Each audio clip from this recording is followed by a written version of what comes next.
They told me I was ruining my grandson's birthday, so I bought him a mansion.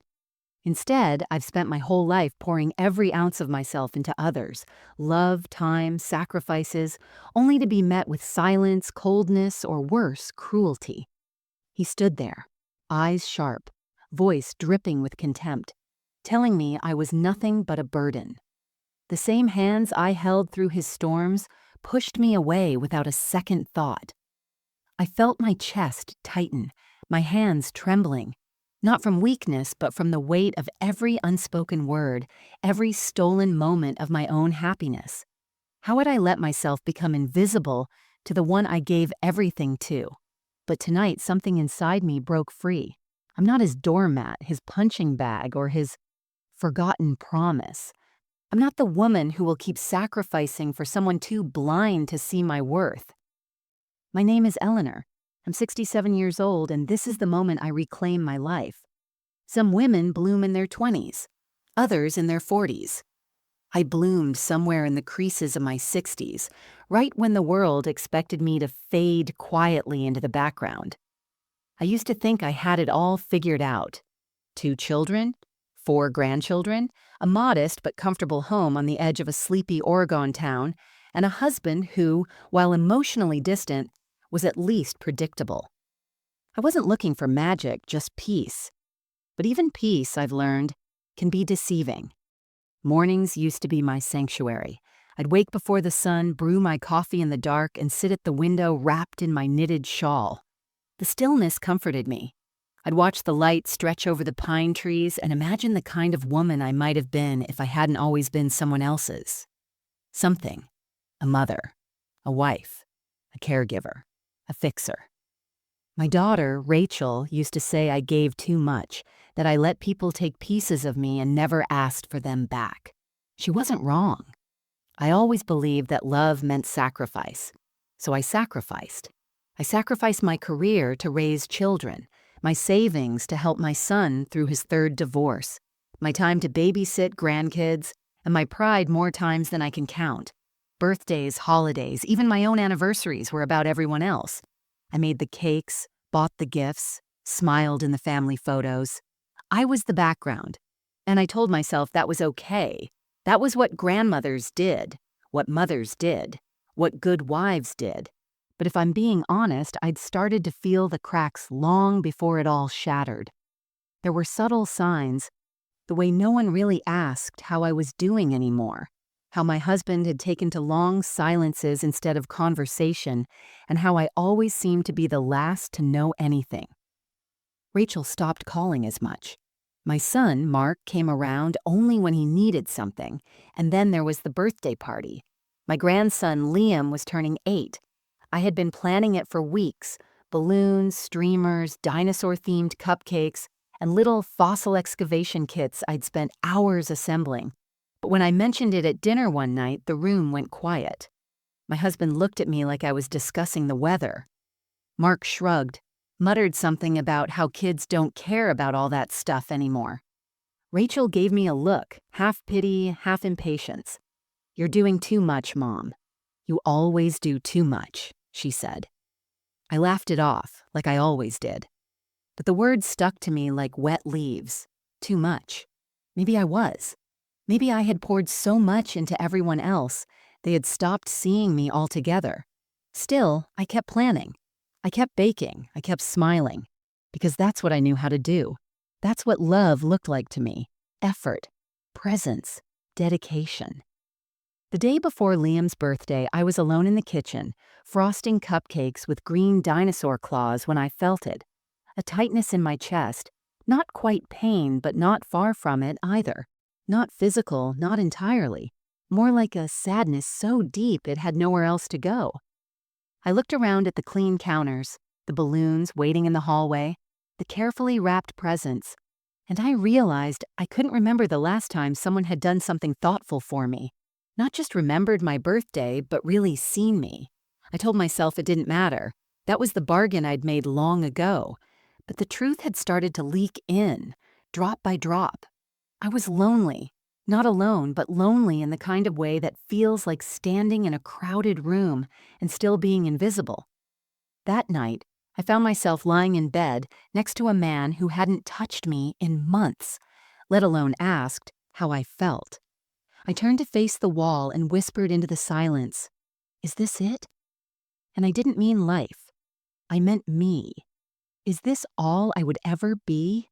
The woman who made things nice, who was always useful but never needed, who was always there, but never seen. The answer didn't come that night, but it would, soon. And when it did, it would shake the very bones of the life I'd built. It happened on the morning of Liam's birthday. The house smelled like buttercream and vanilla. I had gotten up before dawn to finish the cupcakes, 24 of them, all frosted and topped with little edible dinosaurs. I'd placed them carefully on a 3-tiered stand I'd bought online. It was silly, maybe, but I wanted everything to feel magical. I wanted Liam to remember that Grandma always made things special. I was setting the last of the party favors on the table when I heard hushed voices in the hallway, Rachel and Mark. "She insists on doing everything herself," Rachel whispered. "It's like she's trying to prove something." "She's not trying to prove anything," Mark replied, his tone sharper. "She's just controlling. Always has been." I froze, my hand hovering over a bag of candy. My children, my own children, talking about me like I wasn't even human, like I was a burden they were tired of tiptoeing around.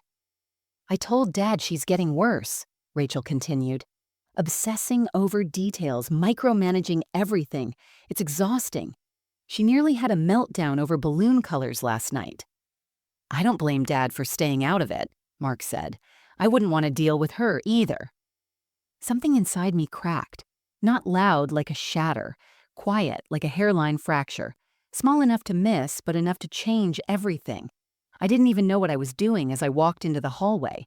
I just moved, driven by something primal. I stood in the doorway, and they both turned toward me. Rachel with her arms crossed, Mark with his hands in his pockets, like a boy caught skipping school. "You think I'm controlling?" I said, my voice calm, too calm. "You think I'm doing all this for me?" Rachel's mouth opened, then closed. "No one asked you to do all this, Mom," she said, eyes narrowing. "We just wanted a simple birthday party. You make it about you every time." My chest was pounding. My ears buzzed. I felt like I was standing underwater. Mark chimed in. "We appreciate it, but honestly, it's over the top. You don't listen. You bulldoze everyone with what you think is best." I felt the heat rise to my face, but not from shame, from hurt. Deep, aching hurt. Everything I had done, every sleepless night planning, every penny I'd spent, every hour I'd labored to make their lives easier, was being reduced to nothing more than me being too much. "You talk about me like I'm a problem you're tired of solving," I whispered. "Like I'm a child throwing a tantrum." Rachel's lips pressed into a hard line. "We're just being honest, Mom. You take things personally when we don't do things your way." I laughed, but it came out broken. "You don't think I take things personally? Of course I do. I'm a person, not a machine who bakes and babysits and stays quiet." They didn't answer. And that silence, God, that silence was worse than anything they'd said. I turned and walked into the kitchen. My hands were trembling. I needed something to do, something to ground me. I reached for the cupcakes, the perfect little dinosaur cupcakes, and stared at them until my vision blurred. Then the front door opened. "Where's the birthday boy?" my husband's voice called. The words scraped down my spine. He walked into the kitchen with that same disinterested half-smile he always wore. Behind him, a woman followed. Younger than me. Pretty in that polished, expensive way, like someone who never had to make a single thing from scratch. "Oh," I said, blinking. "You brought someone." He didn't flinch, didn't apologize. Just said, "This is Vanessa. She works with me." Vanessa. She gave me a tight practice smile. "She's been helping with the Johnson project," he added. "I figured we'd swing by together." Together. Rachel and Mark didn't say a word. No one did. I stood there, my hands sticky with frosting, heart thudding so loudly I could barely hear the party starting around me. Liam came barreling in, beaming, asking about cake and games. But the only thing I could focus on was Vanessa's hand, resting lightly on my husband's arm, like it belonged there. And in that moment, surrounded by balloons and laughter, I realized I didn't belong in this house anymore. The party carried on like nothing had happened. Liam ran around the backyard with his cousins, chasing bubbles and yelling about treasure hunts. The adults gathered by the grill, chatting over drinks and ignoring the thick tension that hung between me and the man I had spent the last 42 years building a life with. My husband, now just a stranger with a name. Vanessa stayed close to him. She didn't act like a guest. She didn't hover nervously like someone out of place. No, she stood by him like a woman who had already claimed her territory. She laughed too easily, touched his arm too often, and he let her, smiling, comfortable. I felt like a ghost in my own home. I kept it together through the cake cutting, the gift opening, the photos. I smiled for Liam, for the camera, for the sake of appearances. But inside, I was unraveling. My hands shook as I served slices of cake. My stomach churned as I watched Vanessa offer my husband a bite of frosting with her finger. When the party finally died down and guests trickled out, I found myself standing in the kitchen again, this time gripping the edge of the counter like it was the only thing anchoring me to the floor. My husband walked in, alone now. No Vanessa. He glanced at me like he always did, impatient, like I was something to get through. "You going to talk to me?" I asked. He sighed. "About what?" I turned to face him, my voice low but sharp. "About the woman you brought into my home, to our grandson's birthday." "She's just a colleague," he said, avoiding my eyes. I laughed bitterly. "Don't insult me. You think I don't see it? The way she touches you? The way you let her?" He finally looked at me, and I saw something in his eyes that chilled me. Indifference. Not guilt, not shame, just tired detachment. "What do you want me to say?" he muttered. "You've been distant for years, always wrapped up in the kids, the grandkids, planning every little thing like your life depends on it." "My life did depend on it," I shouted, "because that's all I had. I gave you everything, my time, my energy, my entire self, and you left me behind the moment I stopped being convenient for you." His face tightened.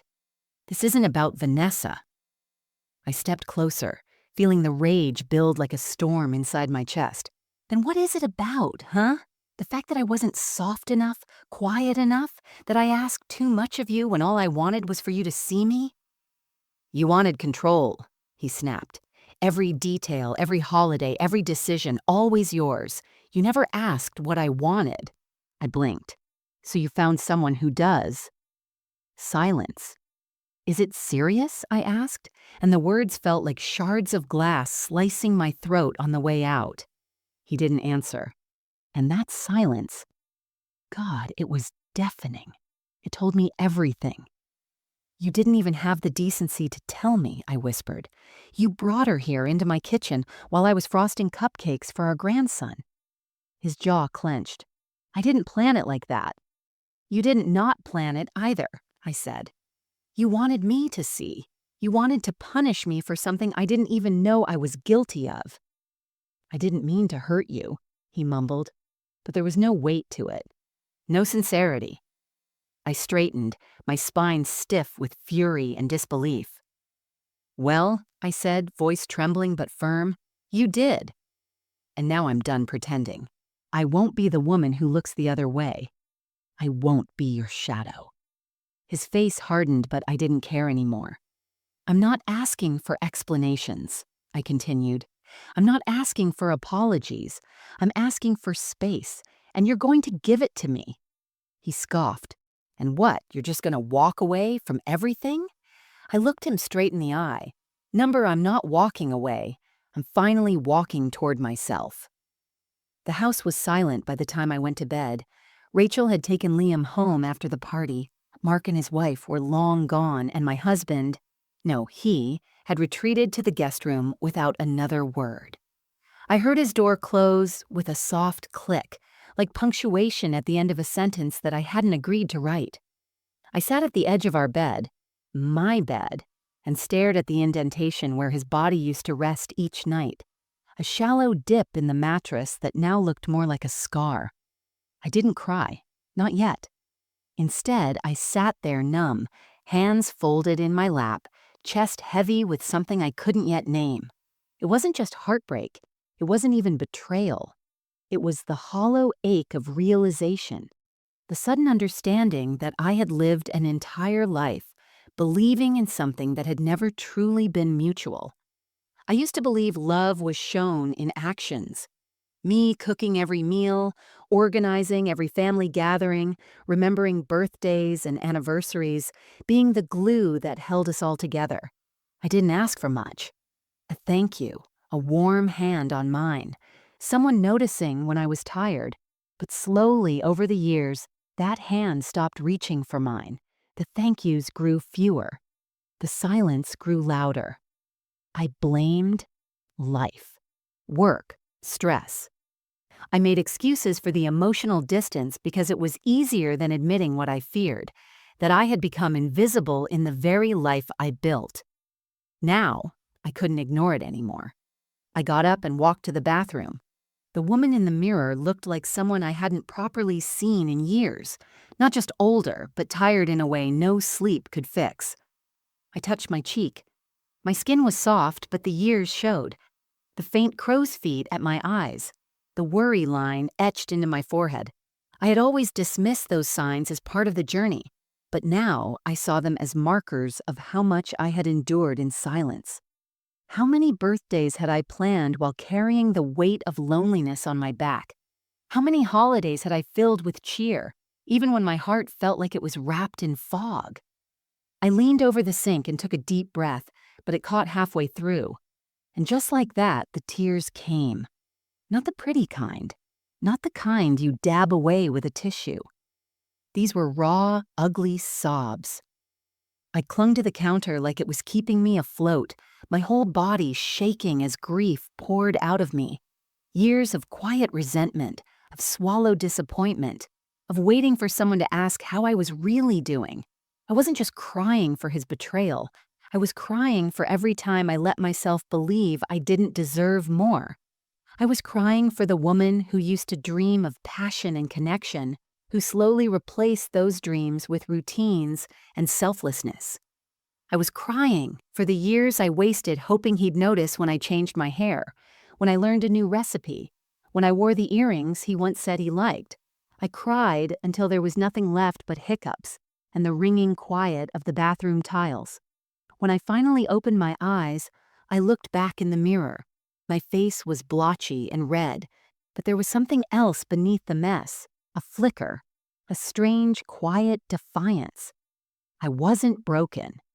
Bruised, yes. Battered emotionally. Absolutely. But not broken. Later that night, I stood in the kitchen again, barefoot on the cold tile floor. The party remnants were still there. Cupcake crumbs, crumpled napkins, a sagging balloon or two. I looked around at the scene I had created with so much care. I had done all this out of love, and yet I had been made to feel like a burden, like an intrusion in my own family's happiness. No more. I deserved more than crumbs of affection and tolerance. I deserved presence, partnership, real love, or at the very least, respect. I wasn't sure what would happen next, but I knew one thing for certain. I could no longer carry everyone else at the cost of losing myself. I didn't sleep that night. I lay in bed with my eyes open, staring at the ceiling like it might hold answers. I heard him moving around in the guest room. Soft footsteps, the sound of a drawer opening, the squeak of a bed frame. We were two strangers now, sleeping under the same roof, but oceans apart. Around 4 a.m., I got up and made myself a cup of tea. It had always been chamomile at night, comforting, safe. But that morning, I reached for the Earl Grey instead. Something stronger, bolder. I stood at the window, cradling the mug in both hands, and watched the first signs of daylight crack open the sky. It was quiet outside, the kind of stillness that feels sacred. And in that silence, something in me shifted. For the first time in decades, I didn't ask myself what he wanted. I didn't think about what the kids might say. I didn't rehearse how to explain this to the neighbors or what story I'd need to tell to save face. Instead, I asked myself a simple question. What do I need? The answer wasn't grand. It wasn't about revenge or even justice. It was peace. A place where I didn't have to question whether I was loved, where I didn't have to shrink to fit into someone else's comfort zone. I needed to breathe again. I needed to stop performing the role of the selfless wife and finally be a woman with boundaries, with her own damn name. All my life, I'd been everyone else's something. A wife, a mother, a grandmother, a planner, a caretaker, a quiet, reliable fixture in the background of other people's stories. But who was I when no one needed me? That thought both terrified and thrilled me. By sunrise, I had made a decision. Not a plan yet, just a decision. A deep, unwavering clarity had taken root in my chest. I was done living in a home where I felt like an afterthought. I was done trying to fix what had rotted from the inside out. He came into the kitchen around 7 a.m., still in the t-shirt and sweatpants he'd slept in. He looked like a man who thought a new day could wash away yesterday's sins. He nodded at me like nothing had happened, like we were two people starting a regular Monday. "Morning," he muttered, heading to the coffee maker. I didn't answer. He turned slightly, sensing the shift. "You're not going to talk to me now?" I took a sip of my tea. It burned a little. I liked it that way. "I'm not mad anymore," I said calmly. His shoulders relaxed slightly. "Good. I'm clear," I added. He turned to face me fully, frowning. "Clear?" I set the mug down and looked him in the eye. "Yes, clear that this, us, is over. Not because of Vanessa, not even because of the affair, but because I lost myself trying to hold this marriage together. And I'm not willing to keep losing myself." He looked stunned. "You're being dramatic." That word, dramatic, made me laugh out loud. A deep, bitter laugh. "You've mistaken my silence all these years for weakness," I said. But it wasn't weakness. It was restraint. And now that I've stopped restraining myself, I think you're scared of what I might actually say. He opened his mouth, then shut it. I took a breath and continued, softer now. "I gave you my youth. I raised your children. I buried my own dreams so that you could chase yours. And I would have kept doing it if you had just loved me back. But now I see the truth. You stopped loving me a long time ago. And I stopped loving this version of you too." He didn't respond. He just stood there, silent. And for once, I didn't try to fill the space. I picked up my tea again, turned toward the window, and let the light hit my face. "I'm going to figure out what I want next," I said. "And for once, it won't be about you." That moment didn't fix everything, but it was the first honest breath I'd taken in years, and it tasted like freedom. He didn't react the way I expected. At first, I thought he'd lash out, scream, defend himself with bluster and blame. That had been his way when confronted in the past. Deflect, deny, then retreat into a silence that made me feel like I was the one who had gone too far. But this time, he was eerily calm. "After everything we've built," he said finally, his voice hollow, "you're just gonna walk away?" That word, built, hit me like a slap, as if he were talking about a business deal, a portfolio, not a marriage, not a life, not me. I stared at him, searching for even a flicker of real emotion. But all I saw was discomfort. A man confronted not by guilt but by inconvenience, like I had become a problem he couldn't ignore.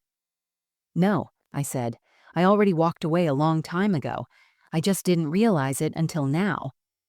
He sank into one of the kitchen chairs, his hands clenched together like he was preparing a sermon. "You're being irrational. We've had problems, sure, but nothing that can't be worked through. You're throwing decades away over a mistake." "A mistake," I repeated quietly. "Is that what you call it? One affair? One lie? How many times did you come home to me smelling like someone else's perfume and expect me not to notice?" His head jerked back slightly. "That's not fair." "What's not fair is being made to feel invisible in your own home," I snapped, the anger bubbling up like acid. "What's not fair is working every day to hold this family together while you drifted further and further away until I wasn't even a person anymore. Just a piece of furniture, convenient, always in the right place." He stood suddenly, his chair scraping loudly against the tile. "You want to ruin this family over one birthday party? Over something that wasn't even about you? That did it." I stepped forward, jaw tight, voice shaking not from fear but fury. "You think this is about the party?" I said. "You think it's about your snide little comments or Rachel snapping at me in front of everyone? This has been building for years. You broke my trust, not just with your affair, but with every dismissive look, every moment you chose to withhold kindness. And I let it happen, because I thought maybe I was asking for too much." He looked at me like I had gone mad. "You were asking for too much," he barked. "You always needed validation, constant attention, like some fragile child." My hands clenched into fists at my sides, but I didn't back down. Not this time. "I needed love," I said through gritted teeth. "Affection. A partner who saw me, not just what I could do for him. And if that makes me needy, then so be it. But I'd rather be needy than numb." His mouth opened, but he had no reply, only silence. A long moment passed, then suddenly the mask cracked. "I never asked you to give up everything," he said, his voice low, almost pleading. "You did that on your own." There it was, the truth, wrapped in cruelty. "No," I said. "You didn't ask, but you sure never stopped me. You liked having someone to clean up your messes, make your life easier, make you the center of it all, and I played along. But I'm done now." He looked older in that moment, smaller, like a man who suddenly realized the scaffolding holding up his ego was gone. "Where will you even go?" he asked quietly. "What are you going to do?" "I don't know yet," I replied, "but I'll figure it out, and whatever it is, it'll be mine." He didn't follow me when I left the room. He didn't call after me or try to stop me. Just stood there, arms limp at his sides, face unreadable, as I walked upstairs and began packing the parts of my life I was ready to carry forward. Not out of anger, out of clarity. Because I finally understood something. He wasn't going to change, and it wasn't my job to wait around and hope he might. The day I left, I didn't cry. I thought I would. I thought I'd fall apart in the driveway, suitcase in one hand, decades of memories pressing down on me like wet cement. But instead, I felt strangely light, like someone who had been trapped under water and finally broke the surface. I moved into a small rental on the edge of town, just a little bungalow with mismatched tile and peeling paint on the porch railings. It wasn't much, but it was mine. No one else's shoes cluttered the entryway. No loud television in the background blaring sports or bad news. Just quiet, peaceful, empty in the way I needed it to be. At first, I didn't know what to do with all the space. There was no one to ask me where the remote was. No dinners to cook for someone who wouldn't even look up from his phone. No grandkids running through the hallways with sticky fingers and high-pitched laughter. It was just me. My breath echoing in a house that felt too big and too small at the same time. But after a few days, I started to settle in. I bought flowers, sunflowers and tulips, and put them on the kitchen table, just because I liked them. I painted the bedroom wall a dusty blue and picked out new curtains that made the light feel softer in the morning. I even started playing music again, old records I hadn't touched in years. Etta James, Joni Mitchell, Patsy Cline. It's funny what you forget about yourself when you spend your life catering to someone else. One morning, I walked past a mirror and stopped. Not because I looked good, I hadn't worn makeup in days and my hair was a wild halo of frizz, but because I looked alive. My eyes were sharper. My shoulders sat higher. I didn't look like someone just surviving anymore. I looked like someone becoming. I started walking in the mornings through the neighborhood and down by the lake. The air felt different without a ring on my finger, like I was inhaling for the first time in years. I talked to strangers, cashiers, dog walkers, the woman who owned the antique store on Main Street. Not because I was lonely, but because I wanted to connect again. People started calling me by name, not Mom or Grandma or Mrs. Reynolds, just Elaine. I hadn't heard my first name spoken that often in so long, it felt like a rediscovery, like picking up an old book and finding the pages still held weight. Then came the real shift. One afternoon I was sipping tea on the porch when Rachel, my daughter, called. For a second I considered letting it go to voicemail, but I answered. She didn't apologize. Not at first. She danced around it, asked how I was, and then mentioned how the kids missed me. It stung, that casual guilt. Like she could tug at my grandmother heartstrings and pull me back into the fold. But I stayed firm. I miss them too, I said. But I won't be spoken to the way you spoke to me. Not again. There was silence on the other end, and I could hear her breathing. Then finally she said, "You're right." It wasn't much. It didn't fix everything. But it was a start, and it showed me something important. When you stop accepting crumbs, people either learn to offer more or they walk away. Either way, you win. Later that week, I bought a set of oil paints and a canvas. I hadn't painted since I was 23, back when dreams still felt possible. I didn't know if I was any good anymore, but I didn't care. The point wasn't to impress anyone. It was to express myself for the first time in a very long time. That night, I sat cross-legged in my living room, music playing softly, brush in hand. And as the first strokes of color hit the canvas, I felt something inside me stretch and unfurl. It wasn't happiness yet, but it was hope, and that was enough to keep going. It happened 3 weeks later. The call came in the middle of the afternoon while I was pruning roses in the garden behind the rental house. I didn't recognize the number at first, but something in me knew, before I even picked up, that it was him. "Elaine," he said, his voice lower than usual, as if gravity had finally caught up to him. "Can we talk?" I stood there with dirt on my gloves and the sun warming the back of my neck, staring at a dying bloom in my hand. "About what?" I asked. There was a long pause, like he was struggling to decide how honest he was willing to be. "About us," he finally said. "I've been thinking about everything, about what I said, about what I didn't say, and I realize now how much I took you for granted." I didn't say anything. I just let him fill the silence because for once it was his to carry. "I miss you," he said. "The house feels different without you. Cold." I let out a breath. It always felt cold to me. You just didn't notice. That silenced him. After a moment, he asked if I'd meet him for lunch. "No pressure," he added. "Just talk." Against my better judgment, or maybe because I needed to close the door properly, I agreed. We met at a quiet diner halfway between our old home and my new one. Neutral ground. I wore a navy blouse and the earrings I used to save for nice occasions. This felt like one, just not in the way he probably thought. He looked older than I remembered. Tired. His hair had thinned, and his face was drawn in a way I hadn't noticed before. Maybe it was guilt.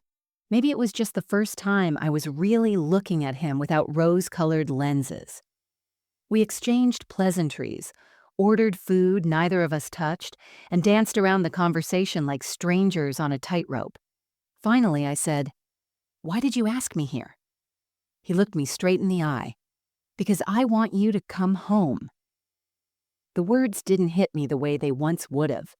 There was no swell of emotion, no flicker of temptation, just a quiet understanding that what he wanted had nothing to do with love and everything to do with comfort.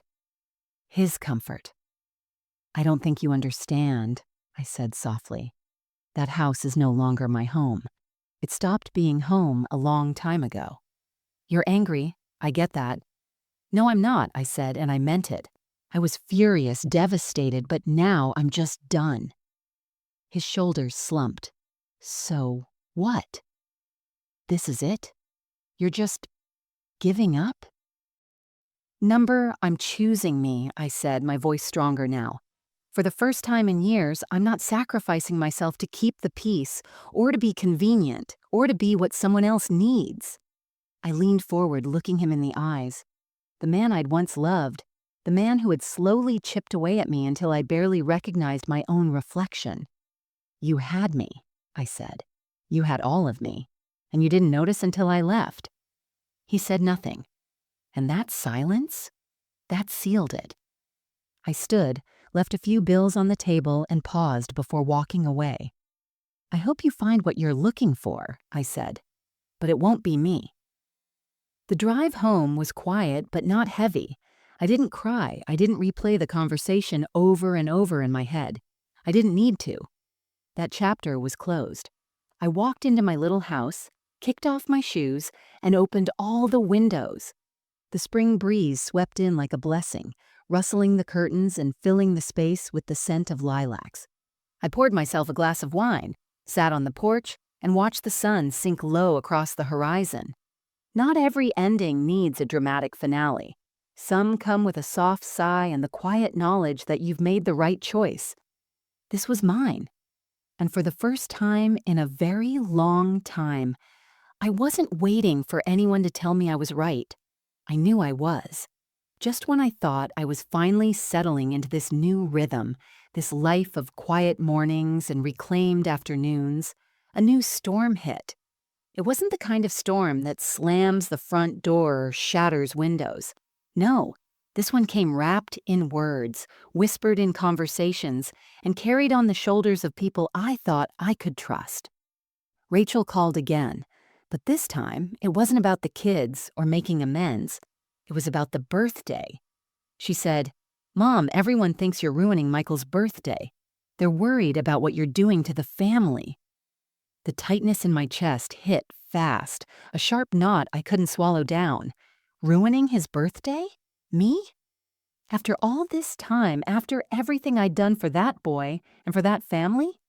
The years of babysitting, the late nights when he was sick, the birthday cakes baked with shaky hands? It was a punch in the gut. I could hear the weight behind her voice, like a secret passed along like a weapon. They say you're overstepping, that maybe it's time to let go. Let go. The phrase echoed like a challenge, like a verdict. Did they see me as the villain? The meddling grandmother tearing apart fragile family bonds? The woman who couldn't just step back and let the younger generation handle things? The question spun in my head, dizzying and raw. I sat down heavily in the old rocking chair on my porch, the wood creaking beneath me, the summer heat heavy on my skin. I looked at the empty swing set in the yard next door, the faint sounds of children playing drifting through the air, and I felt something unfamiliar. Doubt. Had I really gone too far? Had I become the person I despised? The nagging, stubborn, and isolated figure everyone whispered about behind closed doors? The house was quiet except for the ticking of the clock on the kitchen wall and the distant hum of a lawnmower. I closed my eyes, fingers trembling slightly, trying to steady my breathing. But as the silence stretched, a stubborn flame ignited deep inside me. No, I was not ruining anything. If standing up for myself meant shaking their fragile little world, then so be it. If choosing my own happiness made them uncomfortable, that was their burden, not mine. I picked up my phone again, scrolled through my contacts, and dialed a number I hadn't called in years. "Elaine," came the familiar, warm voice. "Hi, Martha," I said, swallowing the lump in my throat. "I need to talk." Sometimes, when the world pushes you down, the only way to stand back up is to lean on those who still see you, truly see you. And with that call, I took my first real step forward, ready to face whatever came next. That night, I lay awake staring at the ceiling. The silence in my little house pressing in like a weight. The call from Rachel, the whispers from family, the doubt creeping in, all tangled inside me like a storm I couldn't calm. I asked myself the questions I'd avoided for weeks. Was I really doing the right thing? Had I been too stubborn? Had my pride blinded me to the possibility of peace?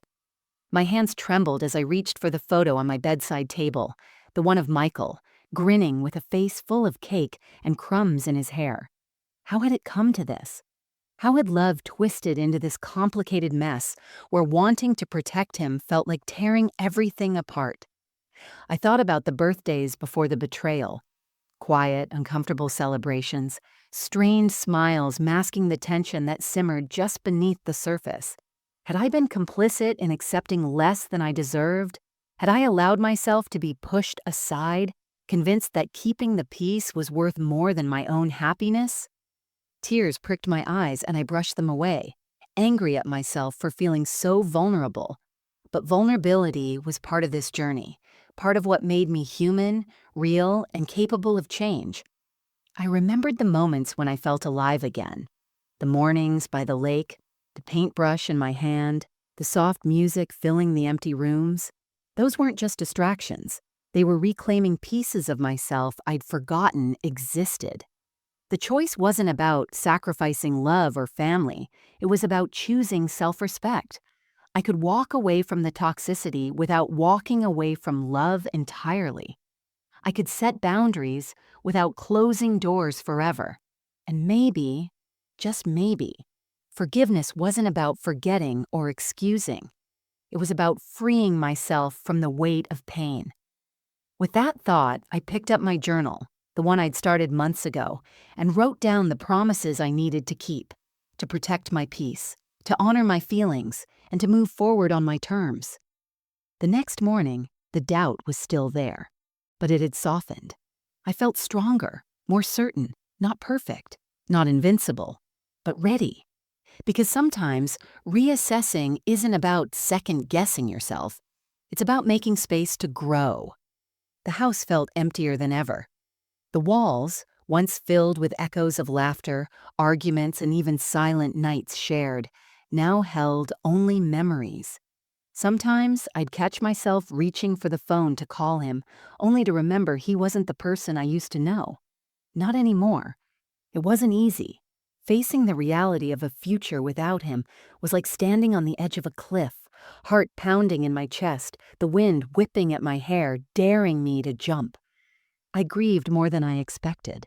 The loss of the life I thought we had, the future that would never be. There were mornings when the tears came unbidden, slipping down my cheeks as I sat at the kitchen table, fingers tracing the grain of the wood. Grief is a strange companion. It doesn't always roar. Sometimes it whispers, a quiet ache that settles in your bones. But with the grief came acceptance, a slow, steady realization that I wasn't alone. I had my own strength. I had friends who loved me for who I was, and I had a grandson who, despite everything, still smiled when he saw me. The first birthday without him there was hard. Rachel invited me to Michael's party, an event that felt more like a performance than a celebration. I declined. Instead, I hosted my own little gathering, just Michael and me in the garden of my new home. The sunshine warmed our faces, the flowers bloomed bright, and the air smelled of possibility. I watched him chase bubbles, his laughter pure and unburdened. In that moment, I felt a fragile peace settle over me. This future, uncertain and untethered, was mine to shape. I didn't know where the path would lead, but I was no longer afraid to walk it alone. Because sometimes, facing loss means finding yourself. The morning light filtered through the curtains of my new home, casting long, golden streaks across the hardwood floor. I sat at the kitchen table, sipping my coffee, feeling something I hadn't felt in years: hope. It was tentative at first, like a fragile sprout breaking through cracked earth, but it grew steadily with each passing day. I found myself daydreaming about things I'd never dared imagine before. A painting class I'd seen advertised at the community center, a trip to the coast, just me and the sound of the waves. Even the idea of volunteering at the local library, a place I'd always loved but never made time for. The possibilities felt endless, not overwhelming. They called to me, whispers of a life that was mine to build, and I wanted it. I began small, a morning walk around the neighborhood, feeling the rough bark of trees beneath my fingertips. I signed up for that painting class, my fingers shaky but eager as they grasped brushes and mixed colors. The canvas filled with blues and greens and fiery reds, reflections of the storm inside me and the calm that followed. Each stroke was a step toward reclaiming myself. The days stretched forward like a blank page, and I held the pen. I didn't need permission to live fully. I didn't need anyone's approval, just my own courage. One afternoon, while arranging flowers in a vase, I realized I was smiling more often. Not the forced, polite smiles I used to wear like armor, but real smiles that came from deep inside. Michael noticed too. "Grandma," he said, tugging on my sleeve, "you look happy." His words caught me off guard, but they felt like a blessing, because this was no longer about birthdays or family drama or past betrayals. This was about me, and for the first time in a long time, I was ready to embrace whatever came next. It happened quietly, almost unexpectedly, one of those moments that sneaks up and demands you stand your ground. It was at a family dinner, a gathering I'd reluctantly agreed to attend. The air was thick with unspoken tensions, the clinking of glasses barely masking the sharp edges of whispered accusations and sideways glances. Rachel was there, of course, her smile tight and eyes guarded. "Mom," she said, her voice low but firm, "you're making things difficult. Maybe it's time to let go of the past." A pang hit my chest, but this time, instead of crumbling, I stood a little straighter. My hands didn't shake. My voice didn't falter. "I'm not here to make things difficult," I replied, looking her directly in the eye. "I'm here to live my life honestly and on my terms." A silence fell over the table. The words hung heavy but true. For years, I had swallowed my feelings to keep the peace, to avoid rocking the boat. But now, the boat was mine to steer. I spoke about boundaries, not just for others, but for myself, about respect and the right to be heard, even when it's uncomfortable. It wasn't easy. There were nods of disagreement, some rolling eyes, but beneath it all, I felt something stronger than their disapproval, my own resolve. Later, Michael pulled me aside. "Grandma, you were really brave tonight," he said quietly. His words were a balm, a reminder that standing firm didn't mean standing alone. I realized then that independence wasn't about isolation. It was about knowing your worth, claiming your space, and refusing to shrink for anyone. The road ahead might be rocky, but I was ready, because this time I was not just surviving, I was thriving. The afternoon sun spilled through the large windows of my living room, painting the walls in warm hues of gold and amber. I sat in my favorite chair, a soft blanket draped over my knees, the quiet hum of life settling around me like a comforting embrace. It felt like a moment suspended in time, peaceful, calm, and deeply earned. Looking back, the path I had walked was jagged and steep. The betrayal, the heartbreak, the countless nights filled with doubt and tears. They all shaped me, but they no longer defined me. I had closed that chapter, not with bitterness, but with acceptance. I thought about the family I'd left behind and the fractured pieces of relationships that might never be whole again. There was sadness in that truth, but also freedom. I had chosen myself. I had chosen my own happiness, my peace. The house around me was a symbol of that choice, a fresh start built on strength and courage. I smiled softly, fingers tracing the worn fabric of the chair's armrest. Tomorrow held endless possibilities, but today I simply breathed. The phone rang, a familiar number. Michael's laughter spilled through the speaker, bright and full of life. "Grandma, guess what? I can't wait for my birthday this year," he said. My heart swelled. "This year," I said, voice steady and warm, "we'll make it one to remember." And for the first time in a long time, I truly believed it. Because some endings are beginnings in disguise, and I was ready for whatever came next. The house was quiet again as the evening settled in. Outside, the sun dipped low behind the trees, casting long shadows that stretched across the garden where Michael had played just hours before. I sat on the porch swing, the wood creaking softly beneath me, a soothing rhythm in the stillness. I took a deep breath, feeling the cool air fill my lungs, grounding me in this moment of calm and clarity. It was hard to believe how far I had come. The journey hadn't been easy. Far from it. There were nights when the pain felt unbearable, when anger and confusion tangled into a tight knot in my chest that no amount of time seemed to untie. But now, in this quiet, I could finally feel the weight lifting. I traced my fingers over the old photo album on my lap, flipping slowly through the pages filled with snapshots of my life. Family gatherings, birthdays, vacations, smiles frozen in time.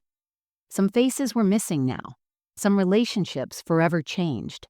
But there were also new faces, friends I'd made, moments of joy I'd carved out for myself, evidence that life goes on, often in surprising, beautiful ways. I thought about forgiveness, the word that had haunted me for so long. I realized that forgiveness wasn't a simple one-time act. It wasn't about forgetting or pretending the betrayal never happened. Instead, it was a quiet promise I made to myself, to let go of the bitterness that weighed me down, to stop allowing that pain to control my future. I wasn't there yet, not entirely. Some days, the hurt still surfaced, unexpected and raw, but now, it didn't consume me. I met it with strength and grace, knowing that my worth was never tied to the mistakes or failures of others. Looking ahead, I felt something new stirring inside me. Hope. Hope that life still had more to offer, that I could continue to grow, learn, and love on my own terms. Hope that my relationship with Michael could deepen in ways I hadn't imagined, free from the shadows of the past. Most of all, hope that I could finally live the life I deserved, a life defined not by sacrifice and pain, but by courage, joy, and self-respect. The porch light flickered on, casting a warm glow around me. Michael's laughter echoed softly from inside the house, a reminder that even after loss, love finds a way to shine through.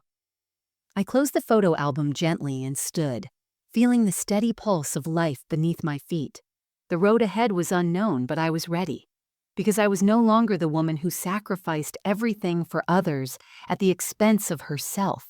I was a woman who had reclaimed her power, her peace, her future, and nothing, not betrayal, nor hurt, nor fear, could take that away.